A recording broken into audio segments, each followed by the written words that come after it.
Tamil Junior Grade, August 2003. Get ready, start.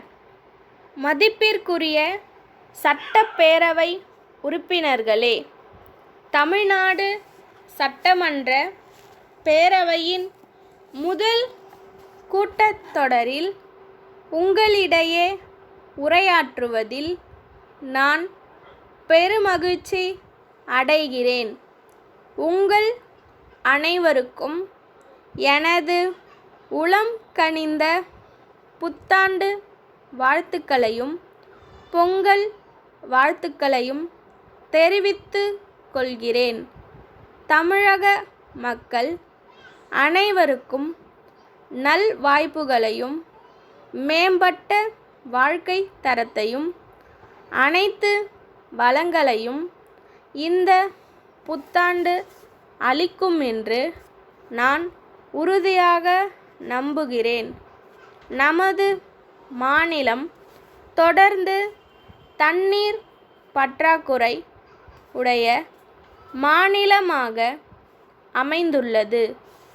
எனவே அதிக அளவில் நீர் தேவைப்படும் பயிர்களுக்கு பதிலாக குறைந்த அளவு நீர் மட்டுமே தேவைப்படும் வணிக பயிர்களை பயிரிடச் செய்வதற்கும் தோட்டக்கலையை மேம்படுத்துவதற்கும் மூலிகை செடிகளை பயிரிடச் செய்வதற்கும் தேவையான முயற்சிகளை மேற்கொள்ளப்பட்டுள்ளது.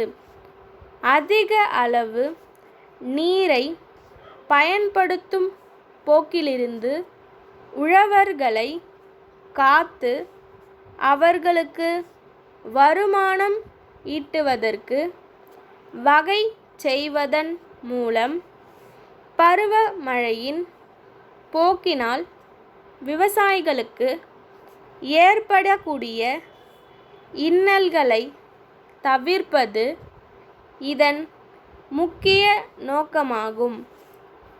ஆதிதிராவிடர் மற்றும் பழங்குடியினர் வகுப்பைச் சேர்ந்த பெண்களுக்கு பட்ட மேற்படிப்பு வரை இலவச கல்வி அளிக்க அரசு தான் அளித்த வாக்குறுதியை நிறைவேற்றியுள்ளது. மேலும் 11ஆம் வகுப்பு மற்றும் 12ஆம் வகுப்பு பயிலும் மாணவிகளுக்கு இலவச மிதிவண்டி வழங்கும் திட்டம் அனைவரின் பாராட்டையும் பெற்றுள்ளது என்பது பெரும் மனநிறைவை அளிக்கிறது. திருக்கோயில்களில் பக்தர்களுக்கு இலவசமாக மதிய உணவு வழங்குவதை நோக்கமாக கொண்டு தொடங்கி வைக்கப்பட்ட அன்னதான திட்டம் மக்களால் பெரிதும் பாராட்டப்பெற்றது.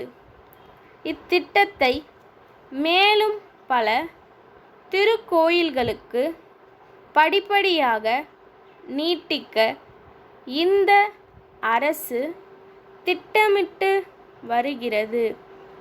இந்த ஆண்டு தமிழ்நாட்டில் சுற்றுலாத்துறை வளர்ச்சிக்கு தனி கவனம் செலுத்தப்படும் என்பதை தெரிவித்துக் கொள்கிறேன்.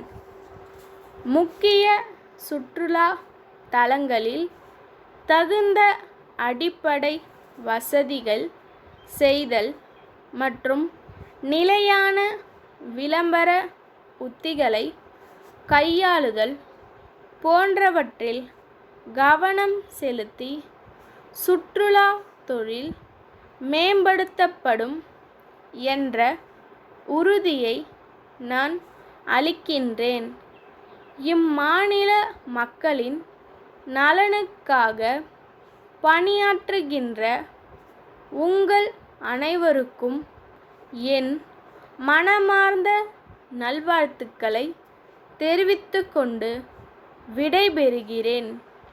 நன்றி, வணக்கம். திருச்சி பெரியார் சாலையில் உள்ள லக்ஷ்மி புத்தக விற்பனை நிலைய உரிமையாளர், சென்னை பிராட்வேயில் உள்ள புதுமை புத்தக வெளியீட்டு நிறுவன உரிமையாளருக்கு எழுதும் கடிதம். அன்புடையீர், வணக்கம். நாங்கள் புதிதாக புத்தக விற்பனை நிலையத்தை திருச்சியில் வாடிக்கையாளர்களின் வசதிக்காக தொடங்க இருக்கிறோம். தாங்கள் வரலாற்று காவியங்கள், சமூக நாவல்கள், ஆன்மீக நூல்கள் மற்றும் சிறுகதை தொகுப்புகள் ஆகியவற்றை அச்சிட்டு வெளியிட்டு வருவதாக நாங்கள் அறிகிறோம். மேலும் இளைஞர்கள் எழுதும் புதுக்கவிதை தொகுப்பினையும் தாங்கள் அச்சிட்டு வெளியிட்டு வருவதாக அறிகிறோம். மேலும் தென் தமிழகத்திற்கு தங்கள் நிறுவனத்தின் அதிகாரப்பூர்வமான முகவராக எங்களை நியமிக்க முடியுமா என்றும் அறிய விரும்புகிறோம். தாங்கள் வெளியிட்டு வரும் பதிப்புகளுக்கான விலை பட்டியலையும் அவை மீது தாங்கள் தங்களுக்கு அளிக்கும் தள்ளுபடி தொகை குறித்தும் தங்களுக்கு விவரம் தெரிவிக்குமாறு கேட்டுக்கொள்கிறோம். தங்கள் நம்பிக்கையுள்ள ஸ்டாப்.